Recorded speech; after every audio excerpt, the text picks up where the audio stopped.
Assalamualaikum warahmatullahi wabarakatuh. Apa khabar semua, sihat? Boleh dengar?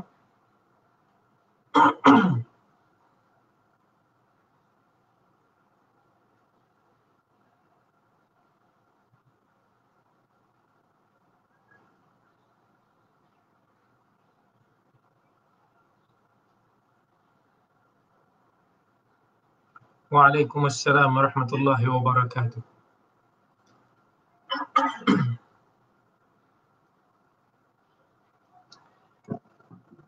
Baik. InsyaAllah pada hari ini kita akan mulakan kuliah kita yang bertajuk tentang Al-Khawf wal Raja, iaitu ketakutan dan pengharapan dalam kita beribadah kepada Allah Azza wa Jal. Alhamdulillah, ghafiril dhanbi wa qabilit tawbi syadidil iqab, wa ashhadu an la ilaha illallah wahdahu la syarika lah, وعد من أطاعه بجليل ثواب وتوعد من أصاه بعليم العقاب وأشهد أن محمدا عبده ورسوله خير من تاب إلى ربه وأناب صلى الله على محمد وعلى آله وأصحابه الذين هاجروا وجاهدوا والذين آووا ونصروا فنالوا من الله جزيل الثواب وسلموا تسليما كثيرا أما بعد. Sahabat-sahabat yang dikasihi Allah sekalian, bertakwalah kepada Allah dan penuhkanlah diri ini dengan pengharapan kepada rahmatnya. Perbanyakkanlah kepada amalan-amalan yang saleh dan takutlah dengan ancaman daripada Allah Azza wa Jal dengan menjauhi amalan-amalan yang dilarang oleh Allah Azza wa Jal. Sesungguhnya Allah Azza wa Jal telah menciptakan api neraka yang telah dijanjikan kepada orang-orang yang kafir, dan Allah Azza wa Jalla telah menciptakan syurga yang telah disediakan kepada hamba-hambanya yang bertakwa. Dan ketahuilah kita semua bahawa syurga itu dipenuhi ataupun dibentengi dengan perkara-perkara yang kita tidak suka untuk nak lakukan. Sedangkan api neraka itu pula dikelilingi oleh perkara-perkara syahwat yang sentiasa menarik kita ke arahnya. Kerana itu syurga itu tidak mungkin untuk kita capai melainkan dengan amalan yang saleh selepas daripada rahmat Allah Subhanahu wa taala. Dan melakukan amalan saleh itu pula sangat susah kepada diri kita untuk nak kita lakukan. Dan dianggap sebagai salah satu daripada jihad fi sabilillah untuk kita melakukan amalan-amalan yang saleh. Kerana amalan yang saleh itu umpamanya ada qiyamul lail, ada berpuasa di siang hari, ada kesabaran di atas ketaatan dan ketetapan, dan konsistensi untuk melakukan semua itu, dan itu semua tak mudah untuk nak kita lakukan. Jihad itu tidak semesti hanya kita kata jihad secara dengan yang ada darahnya, ada lukanya, ada kecederaannya. Sedangkan bila kita qiyamul lail, kita akan mengorbankan tidur kita dan rehat kita. Bila kita berpuasa, kita akan meninggalkan syahwat, makan, minum.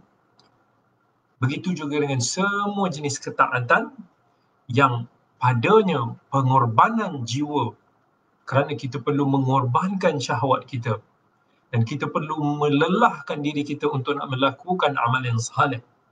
Sedangkan jiwa ataupun hawa nafsu kita sentiasa menyeru kita ke arah perkara-perkara yang ditegah oleh Allah, dan sentiasa akan menarik kita supaya kita bersikap malas, kita bersikap lesu. Dan api neraka itu pula dia dipenuhi dengan syahwat wal'iyadzubillah yang manusia kita ni suka nak buat.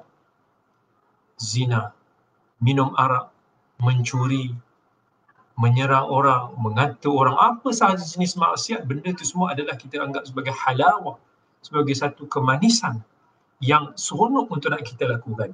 Kita ni kalau tak kerana agama yang menjaga kita, kalau tak kerana iman dan ilmu yang kita ada ni, nescaya kita pun nak melakukan perkara-perkara tersebut. Maka api neraka itu adalah merupakan rumah kepada orang-orang yang melakukan maksiat. Siapa yang cenderung, siapa yang tewas kepada syahwat, maka dia akan diharamkan daripada memasuki syurga, dan dia akan masuk ke dalam api neraka.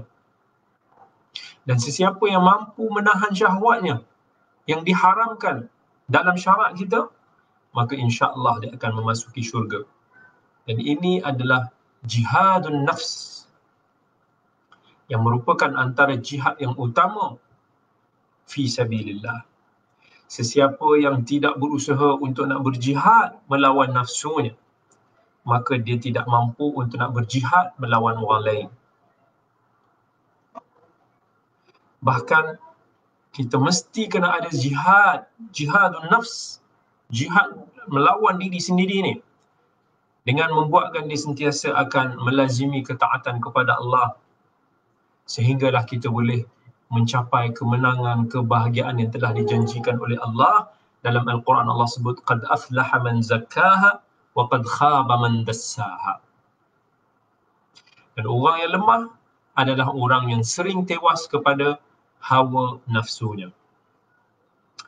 Sahabat-sahabat sekalian, takut dengan ancaman Allah, al-khawf, kita berasa takut, kita rasa bimbang, kita rasa khawatir dengan balasan dan ancaman yang Allah telah janjikan kepada kita, sebenarnya adalah salah satu daripada jenis kita beribadah. Dan mengharapkan ganjaran pula adalah bentuk satu ibadah yang lain. Jadi kita sebagai seorang Muslim kena tahu untuk nak membalanskan antara al-khawf, ketakutan, dan ar-raja, pengharapan. Kita tak boleh tak balance, tak boleh kita rasa lebih takut daripada mengharap. Kita tak boleh juga mengharap itu lebih daripada kita takut. Sebab kalau kita terlampau takut, tiada pengharapan, tiada jalan keluar, kita akan mudah untuk nak berputus asa. Dan kalau kita terlampau juga mengharapkan rahmat Allah, kita terlalu mengambil mudah tentang aspek maksiat, kita tak takut, maka dia akan membuatkan kita mudah untuk nak tergelincir. Dalam Al-Quran Allah sebut, وَمَنْ يَقْنُطْ مِنْ رَحْمَةِ رَبِّهِ إِلَّا الضَّالُّونَ. Tak ada siapa yang berputus asa daripada rahmat Allah, melainkan itu orang yang sesat. Innahu la yai'asu min rauhillahi illa al-qaumul kafirun. Tak ada siapa yang berputus asa daripada rahmat Allah melainkan orang-orang yang kafir. Dan kalau kita terlampau untuk nak berpegang kepada ar-raja, mengharap semata-mata, itu juga adalah salah satu bentuk tipu daya syaitan. Yang mana dalam Quran Allah kata, afa aminu makrallah fala ya'manu makrallahi illa al-qaumul khasirun. Allah kata orang-orang yang selalu melakukan makar, tipu daya ini, semuanya tidak akan terselamat. Dan mereka ini adalah kaum-kaum yang sangat rugi. Jadi Allah Subhanahu wa ta'ala menyuruh kita untuk nak balance antara sifat khauf dan sifat raja. Dan ini adalah jalan para anbiya salawatullahi wassalamuhu alaihim, yang Allah telah firmankan dalam Al-Quran, innahum kanu yusari'una fil khairat wa yad'unana raghaban wa rahaba wa kanu lana khashi'in. Para anbiya ini, mereka inilah yang akan bersegera untuk nak melakukan kebaikan, yang akan berdoa memohon kepada kami raghaban wa rahaba, dalam keadaan yang mengharap, dalam keadaan yang takut. Dan mereka itu adalah orang-orang yang khusyuk.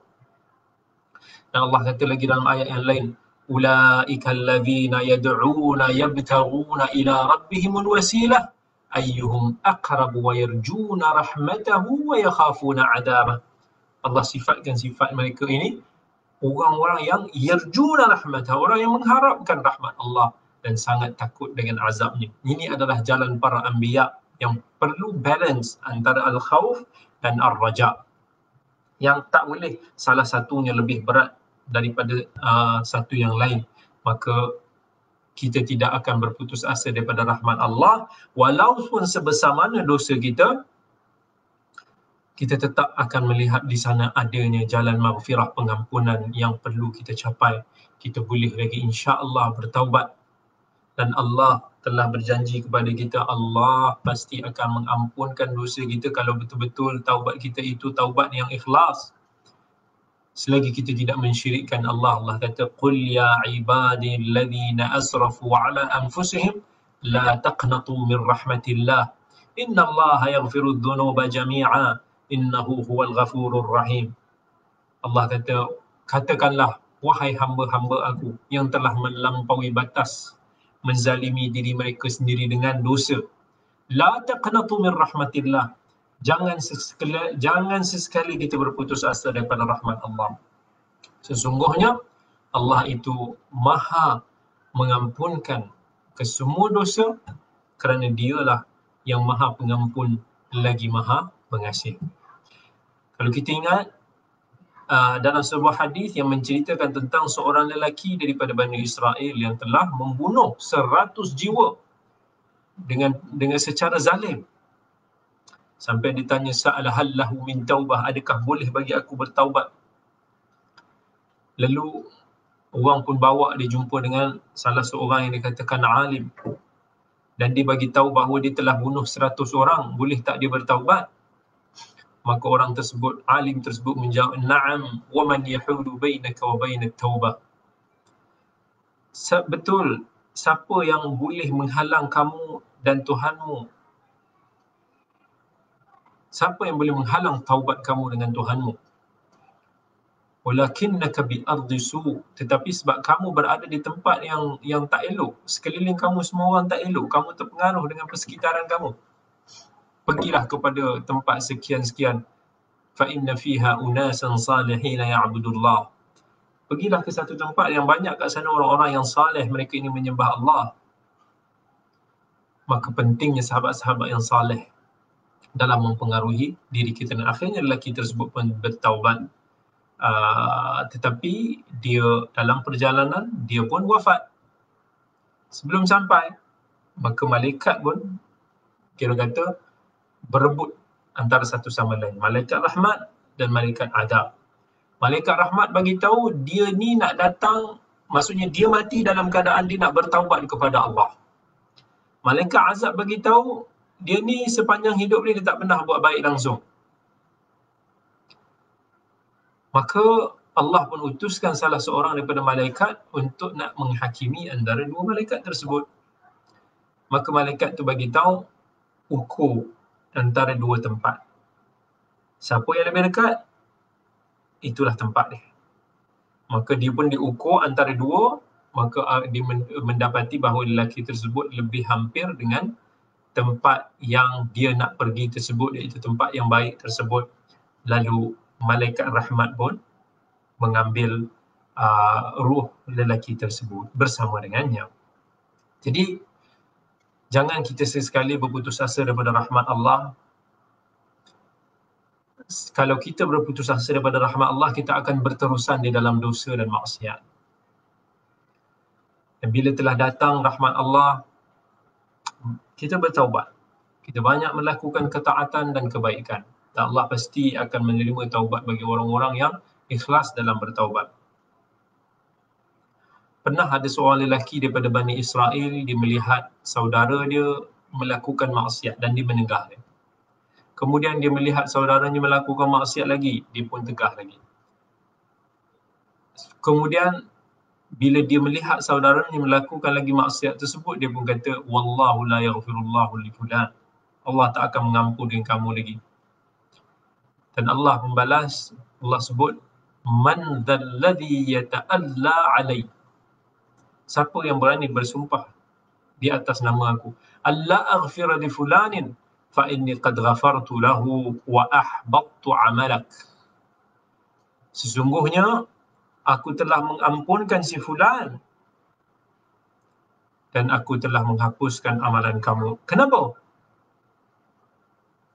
Sebab orang tersebut yang bagi tahu kamu tidak akan diampunkan oleh Allah, seolah-olah dia telah berputus asa daripada rahmat Allah. Dan dia bersumpah, dia kata Allah tak akan ampunkan kamu lagi. Dan dia cuba untuk nak membuatkan orang lain berputus asa daripada rahmat Allah. Kerana itu Allah murka kepada dia.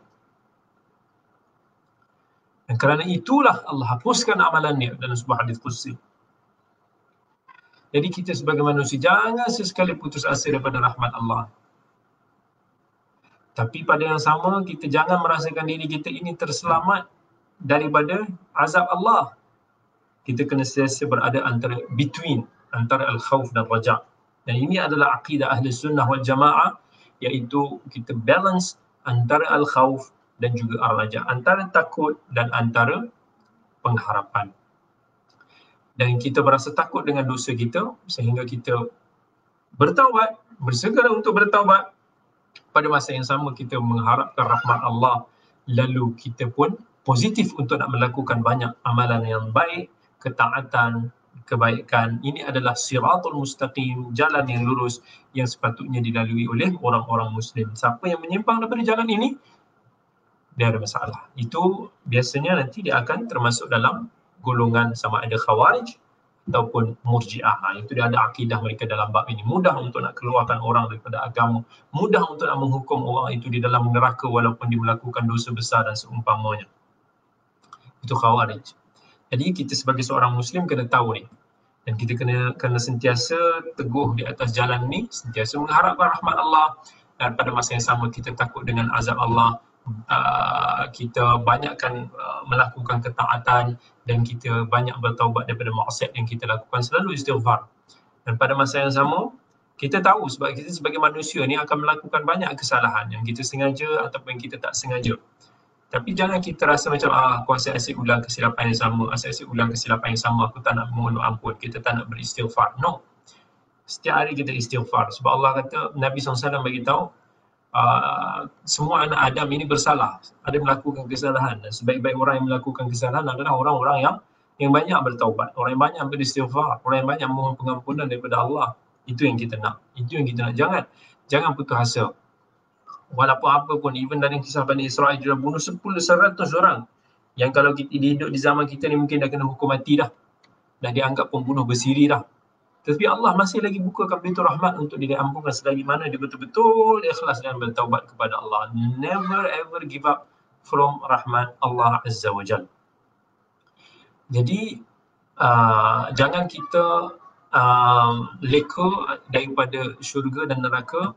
Nabi SAW selalu ingatkan sahabat-sahabat tentang syurga dan neraka. Dan ada kala Nabi angkat suaranya bila memperkatakan tentang syurga dan neraka supaya sahabat-sahabat dia tak leka, tak tertinggal dalam benda ni. Kita bila ingat syurga, kita nak masuk syurga. Bila kita dengar tentang api neraka, kita rasa macam takut. Kita takut untuk nak terjebak dalam api neraka. Selalu ingat, kita beristighfar, kita bertaubat, kan? Itu senjata kita orang yang beriman. Walaupun sebesar mana pun dosa kita, selalu beristighfar dan bertaubat. Dan Allah, insya-Allah Allah akan menghapuskan dosa-dosa kita semua bagi mereka yang bertaubat. Syirik itu adalah dosa yang paling besar. Maybe kata walaupun Allah kata Allah tidak mengampunkan dosa yang syirik, tapi kalau kita betul-betul boleh kembali daripada jalan Allah, orang yang kafir asalnya pun kemudian bila bertaubat, dimasuk ke dalam Islam, dia pun ikhlas, dia berubah dan sebagainya, Allah masih boleh menerima taubat dia. Dan apatah lagi dengan dosa-dosa yang lain. Jangan kita putus asa daripada rahmat Allah. Pada masa yang sama jangan kita rasa selamat daripada azab Allah. Selalulah kita kena merasakan diri kita ni antara ini dan antara ini.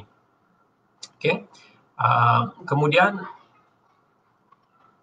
kita kena tahu bahawa bila kita boleh balance antara sifat al-khawf Dan sifat ar-raja, dia akan menghasilkan satu thamarah, satu hasil di dalam amal saleh kita, iaitu insya-Allah kita akan banyak meningkatkan amal saleh kita, dan dia akan menyebabkan kita sentiasa akan ingat kepada Allah untuk kita bertaubat daripada segala dosa yang kita lakukan. Ini asalnya, ini asalnya.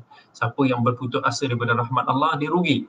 Dan siapa yang berasa ditipu daya yang dia akan sentiasa selamat pun, dia telah rugi. Maksudnya kita kena selalu between. Means kita kena sentiasa ingat neraka, kita kena sentiasa ingat azab Allah, dan kita akan bertaubat kepada Allah. Dan pada masa yang sama kita ingat juga kepada syurga, yang membuatkan kita akan sentiasa ingat tentang amal saleh. Yang mana syurga ini tak boleh diperolehi dengan hanya kita berdoa dan bercita-cita, tetapi mesti dicapai dengan amal saleh selepas daripada rahmat Allah Azza wa Jalla.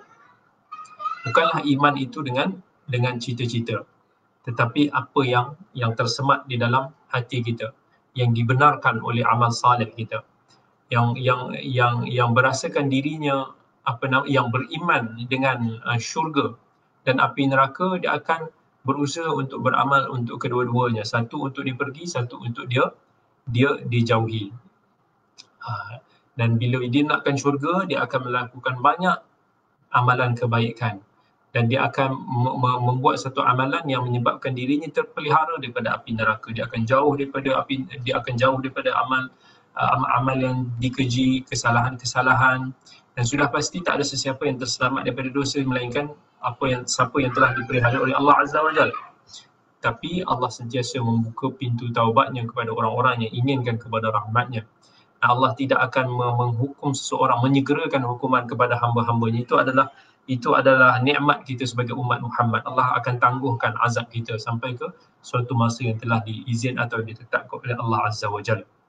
Dan Allah sentiasa menyeru hamba-hambanya untuk pergi ke syurga, kepada taubat kepada Allah. Dan Allah sentiasa menyeru manusia ini ke arah pengampunan Allah. Wa yubayyinu ayatihi lin-nasi la'allahum yatadhakkarun. Allah akan menyeru kita kepada syurga. Syaitan akan menyeru kita kepada api neraka. Dan orang yang kufar itu akan sentiasa menarik kita kepada api neraka. Mereka ini adalah ahli neraka yang akan tarik kita bersama dengan mereka di api neraka. Sedangkan Allah nak menyeru kita kepada syurga. Innama yad'u hizbahu liyakunu min ashabis sa'ir. Allah kata syaitan ini pula, dia akan menyeru kelompoknya untuk menjadi ahli neraka sa'ir. Kita tak akan dengar syaitan kata jom pergi api neraka, no. Tetapi syaitan itu dia akan menghiaskan orang-orang tu dengan maksiat, dengan amalan-amalan yang tak baik, dengan sifat malas untuk nak melakukan kebaikan, lalu akhirnya mereka ini termasuk ke dalam api neraka wal-iyadzubillah kerana perasaan ataupun hasutan-hasutan ini. Begitu juga dengan syurga, yang mana kita tak akan mampu untuk nak dapat dengan hanya mengharap semata-mata, ataupun dengan hanya mengatakan ana muslim, kita muslim semata-mata, tapi kita kena beramal. Kita kena beramal untuk syurga yang kita kejar, dan kita kena beramal untuk menyelamatkan diri kita daripada api neraka. Ini adalah tariqatul muslim, jalan orang Islam yang lurus, yang mana Nabi SAW pernah sebut dalam sebuah hadis, al-kayis man dana nafsahu wa amila lima ba'dal maut. Nabi beritahu orang yang bijak adalah orang yang sentiasa bermuhasabah diri dia dan sentiasa beramal untuk selepas daripada kematian. Wal ajiz man atba'a nafsahu hawaha wa tamanna 'ala Allahil amani. Orang-orang yang lemah, orang-orang yang rugi, yang kalah ini pula adalah mereka yang sentiasa tewas mengikuti hawa nafsunya dan sentiasa hanya mengidam ini daripada Allah Azza wa Jalla. Bila Allah uji dia dengan syahwat, dia pun follow syahwat tersebut, tapi dia nak masuk syurga, tetapi dia tak melakukan asbab-asbab yang boleh membuatkan dia mendapat syurga. Inilah yang kita kata sebagai muflis, bankrupt yang sebenar-benarnya, wal-iyadzubillah. Maka kalau kita nak masuk syurga, beramallah untuk syurga. Kalau kita nak menjauhi api neraka, jauhilah daripada amalan-amalan yang boleh menyebabkan kita terjebak dalam api neraka. Fal asbab biyadik. Sebab-sebab ini ada di tangan kita. Ada dalam pilihan kita. Kita mampu, Allah berikan kepada kita pilihan untuk nak melakukan ini ataupun melakukan itu. Fa amma man a'ta wattaqa wa saddaqa bil husna fasanuyassiruhu lil yusra wa amma man bakhila wastaghna wa kadzdzaba bil husna fasanuyassiruhu lil usra. Itu apa yang Allah Azza wa Jalla nyatakan kepada kita. Jadi sifat al-khawf, sifat ar-raja, ini semua ada maqam dia, ada kedudukan dia, yang mana kita perlu letakkan setiap satu itu pada kadarnya dalam hati kita supaya kita boleh melalui jalan-jalannya. Dan macam mana yang Taus, seorang tabi'in, dibagi tahu, uhibbullah hatta la yakunu syai'in ahab ilaik min. Yang dia kata, cintalah Allah sehingga tak ada sesuatu pun yang lebih kamu cinta selain daripada dia. Takutlah Allah sampai tak ada satu pun yang lebih kamu takut dalam diri kamu melainkan Allah. Warjullah,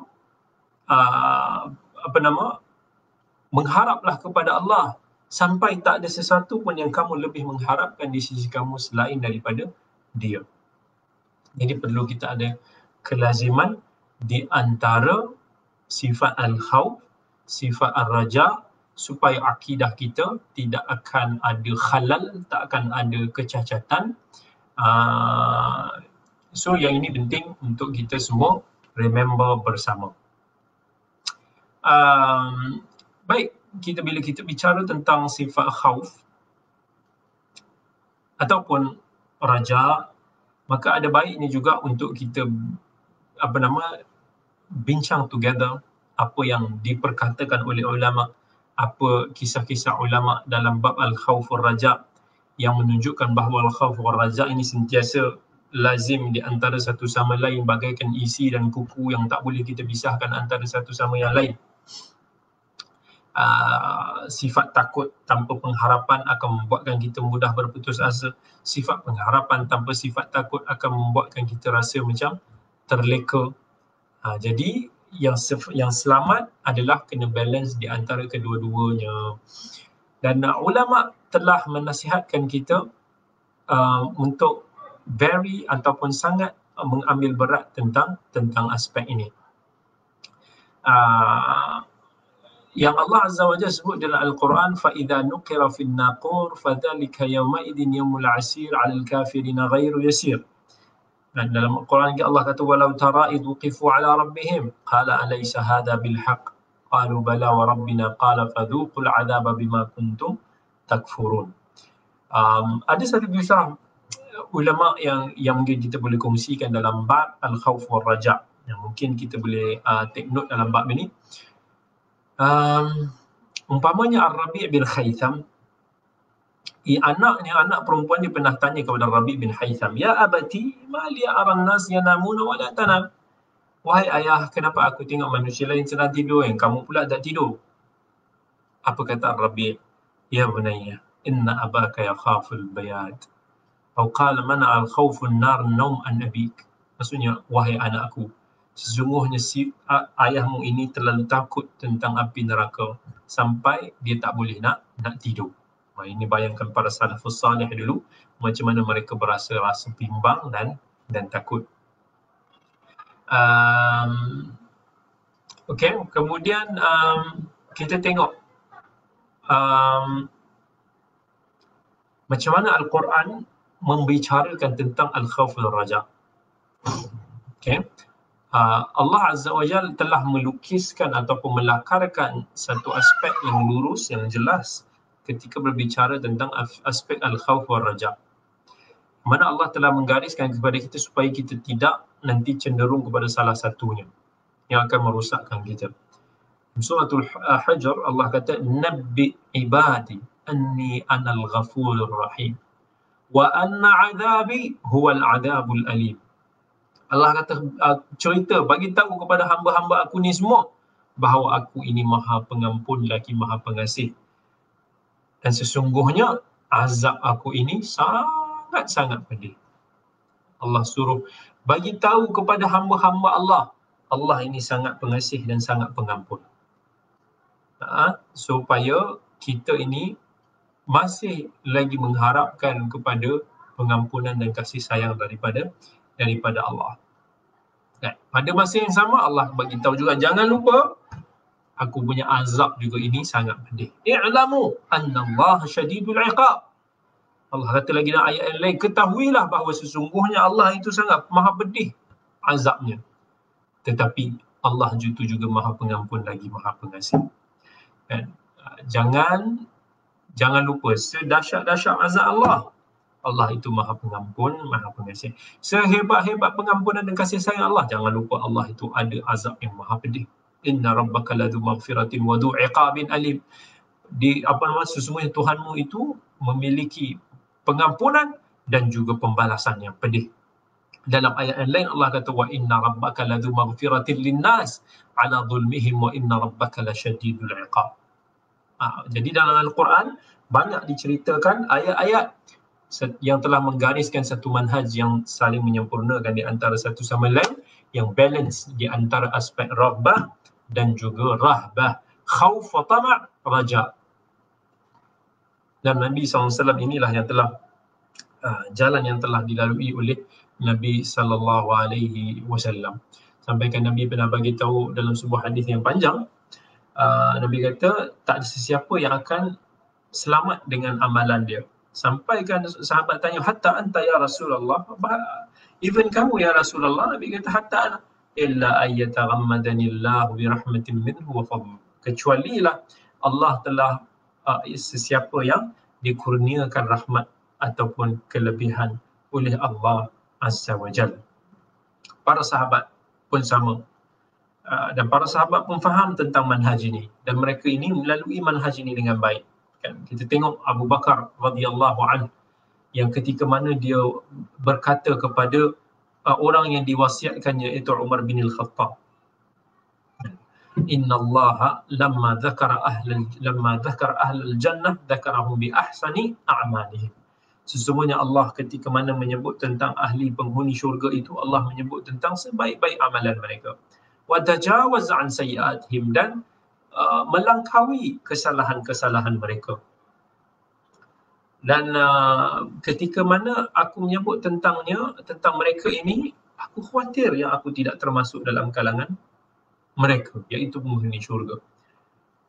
Dan ketika mana Allah menyebut tentang penghuni neraka, Allah menyebut tentang aswa'u a'malihim, tentang amalan mereka yang paling keji. Sampaikan aku bila mana menyebut bercerita tentang ahli neraka ini, aku sangat mengharap aku tidak tergolong di dalam kalangan mereka. Abu Bakar sangat bimbang yang dia tidak mampu untuk menjadi ahli syurga. Tetapi pada masa yang sama, dia mengharapkan bahawa dia tidak menjadi ahli neraka. Dalam kitab Hilyatul Awliya, Umar bin Al-Khattab radhiyallahu anhu pernah berkata, wallahi law anna munadiyan minas sama'i nada liyadkhulan nasa ajma'un al-jannah illa wahidan la khasyitu an akuna ana hadzal wahid. Allah, subhanallah, apa Umar kata, demi Allah, seandainya ada suara yang menyeru daripada langit untuk menyeru semua manusia ini masuk syurga kecuali seorang lelaki, seorang yang tak dapat masuk syurga, Umar kata, aku sangat bimbang aku yang termasuk. Aku adalah seorang itu. Dia takut. Dan dia kata, seandainya ada suara daripada langit yang menyeru manusia semua untuk masuk neraka, semua akan masuk neraka kecuali seorang yang akan selamat. Umar kata, la rajautu an akuna ana hadzal wahid.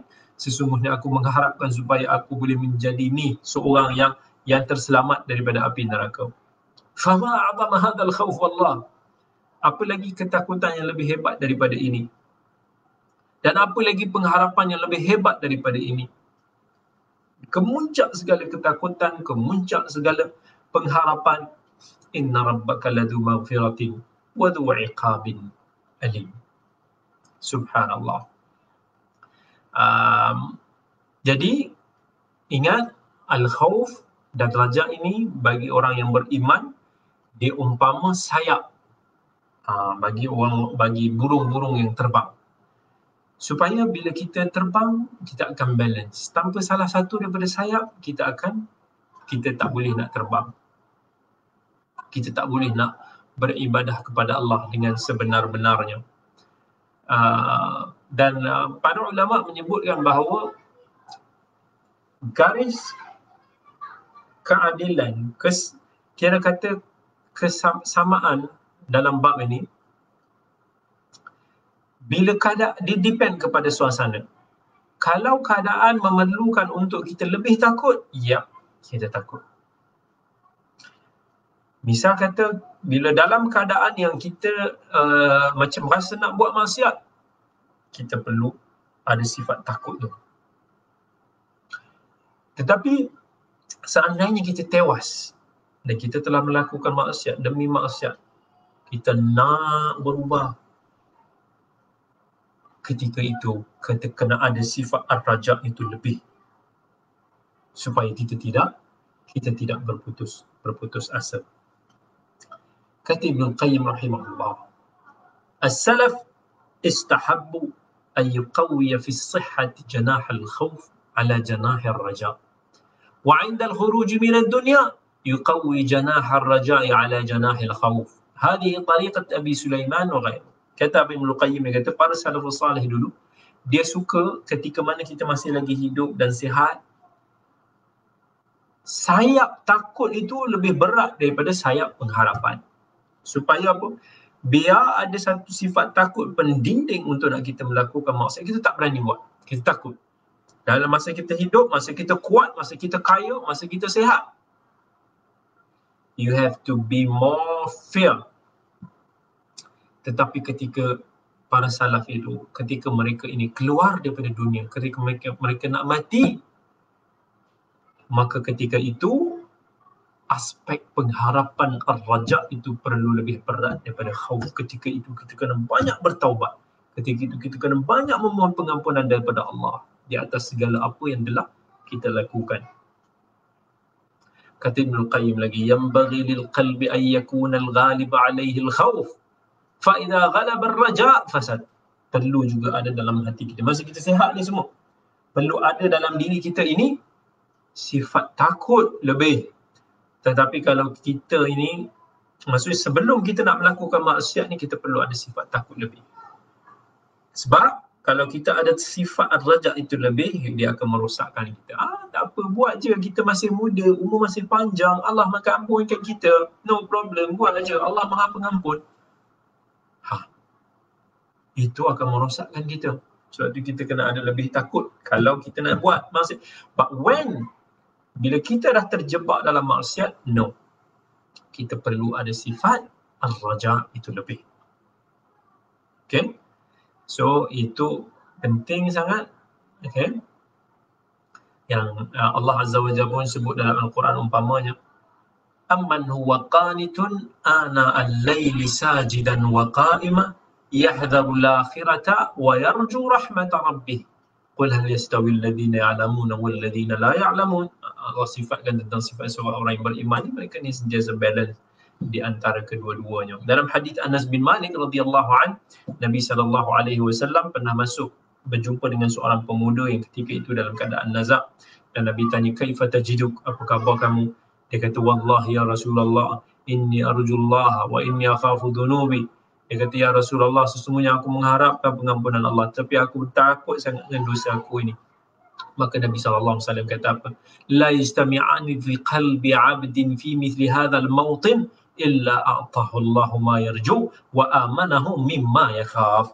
Nabi bagi tahu sesungguhnya tidak terhimpun pada hati seorang hamba Allah itu dua perkara ini ketika mana di dalam keadaan seperti ini, iaitu dalam keadaan dia nak nazak, dia masih lagi mengharap pada Allah, masih lagi takut kepada Allah, melainkan Nabi kata Allah pasti akan memberikan dia apa yang diharapkan dan Allah akan menyelamatkan dia daripada apa yang dia takut. Maksudnya Allah akan ampunkan dosa dia dan pada masa sama Allah akan memberikan kepada dia pengampunan. Hadis yang diriwayatkan oleh Imam Tirmizi, An-Nasa'i dan Ibn Majah. Dalam hadis Abu Hurairah, dalam sebuah hadis qudsi, Allah Azza wa Jalla sebut, wa izzati la ajma'u ala 'abdi khawfain wa la ajma' lahu amnain idza aminani fi dunya akhaftuhu yawm al-qiyamah wa idza khafani fi dunya amantuhu yawm al-qiyamah. Siapa kepada hamba Allah ini yang mana mereka ini kalaulah mereka berasa takut kepada aku di dunia, aku akan memberikan keamanan kepada mereka di akhirat kelak. Tapi siapa yang dunia, dia rasa dia selamat je, di hari kiamat nanti dia mungkin akan berdepan dengan perkara-perkara yang dia takut. Kerana itu para salaf dalam satu kalimah yang masyhur daripada mereka, man abadallaha bil hubbi wahdah fahuwa zindiq wa man abadahu bil khawfi wahdah fahuwa haruri ay khariji wa man abadahu bil raja'i wahdah fahuwa murji wa man abadahu bil khawfi wal hubbi wal raja'i fahuwa mu'minun muwahhid.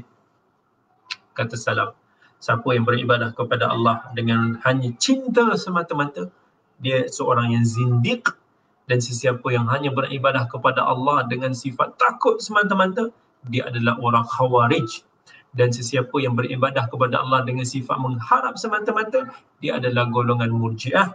Dan sesiapa yang beribadah kepada Allah dengan perasaan khauf, dengan sifat al-hub, cinta, dan al-raja, pengharapan, maka itulah seorang mukmin yang mentauhidkan Allah. Kerana itu Imam Al-Qayyim rahimahullah dia kata,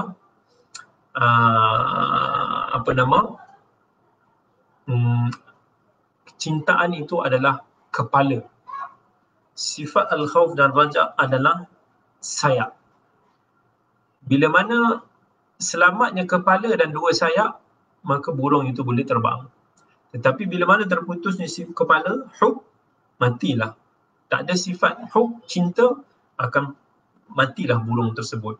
Bila mana hilangnya sifat raja, iaitu sayap, salah satunya hilang, maka dia punya terbang itu tidak akan balance. So sangat penting sebenarnya untuk kita membalance tentang aspek ini dalam menjadikan kita seorang Muslim yang sangat baik, insya-Allah. Ingat pengajaran daripada kuliah kita pada hari ini, never ever give up from rahmat Allah. Always sentiasa pada masa yang sama takut. Bila kita nak buat maksiat, sentiasa tanamkan perasaan takut, dan kalau kita tewas juga, sentiasalah mengharap supaya Allah mengampunkan kita. Allahumma ansurul Islam wal muslimin, Allahumma ansurul Islam wal muslimin, Allahumma ansurul Islam wal muslimin fi kulli makan ya rabbal alamin. Allahumma dammir a'da' ad-din min al-yahud wal nasara وسائر الكفرة والمشركين والمنافقين والمرتدين. اللهم شتت شملهم وخالف بين كلمتهم وجعلهم تدميرهم في تدميرهم إنك على كل شيء قدير. اللهم كف عنا بأس الذين كفروا فأنت أشد بأس وأشد تنكيلا.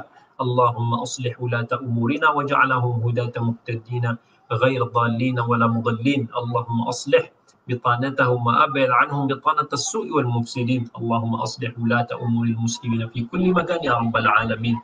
ربنا تقبل منا إنك أنت السميع العليم. Sekadar itu sahaja dulu perkongsian kita pada malam ini. Saya mohon maaf kerana saya kena habiskan awal sikit sebab saya belum menziarahi sahabat saya yang kemalangan sebentar tadi. أقول قولي هذا وأستغفر الله العظيم لي ولكم. Wassalamualaikum warahmatullahi wabarakatuh. Semoga bermanfaat, insya-Allah. Itu yang penting dalam pengajian kita. Assalamualaikum warahmatullahi wabarakatuh.